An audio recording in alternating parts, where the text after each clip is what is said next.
I have a picture in my office that I look at myself as a younger girl. I had to been about 7 or 8 years old in this picture, and that Nicole, she didn't have no issues, but she still had to go through a lot. She had to still endure living at home with her grandmother, not knowing who her father was.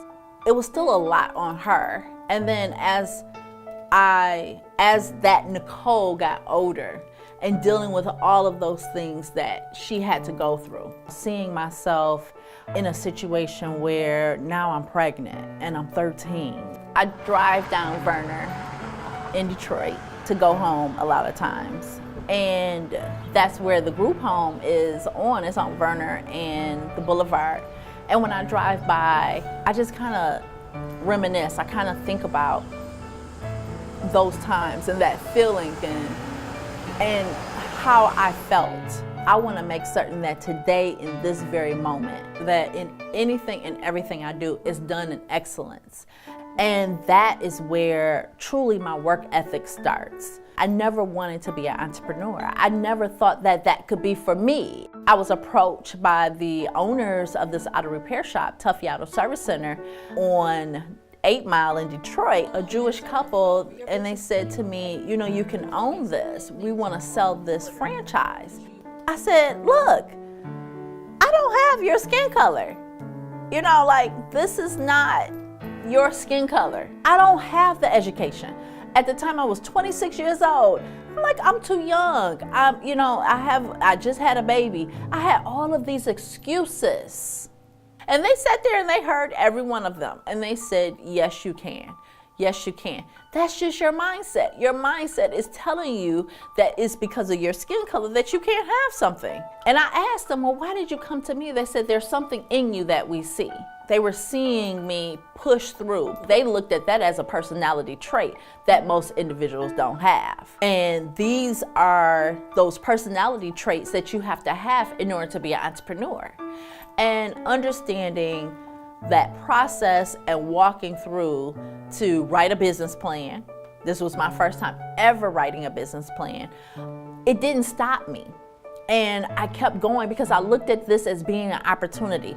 And that's what happened. Became the only African-American woman in the country to own the Tuffy Auto Service Center. I was the youngest at 26. So it just showed me, as well as others, that you can truly see your dreams. I wanted to be just like that couple that said that I could do something, that I knew I had no inclination of what I was doing, but they saw something in me. And so that's how I started Lifeline. I wanted to become a lifeline to not only the city of Detroit, but anyone throughout the United States who needed someone to help them through that process. And what I feel as though is my passion is to help individuals through what their dreams are.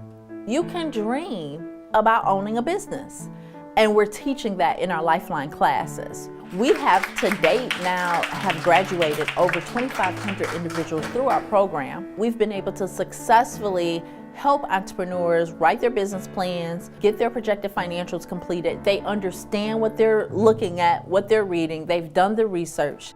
We've been able to help our clients access over $2.5 million to date, and even connect to another $1 million in both grant dollars that are out here and technical assistant grants. We're seeing business owners pop up all throughout the city of Detroit, but then also something that's really dear to my heart is children. And so we have partnered with organizations as well as Lifeline's partner, Grand Innovation, to have a program called Junior Innovators, where we're teaching children how to become entrepreneurs.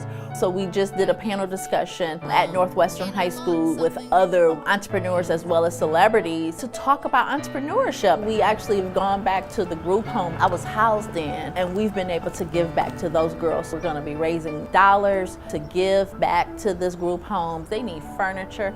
The building needs a roof. That is why I give back. That is why our team is constantly in the neighborhood. We're constantly empowering and encouraging individuals. What success truly is the feeling of accomplishing the process. It's the feeling of accomplishing, creating, and executing the system.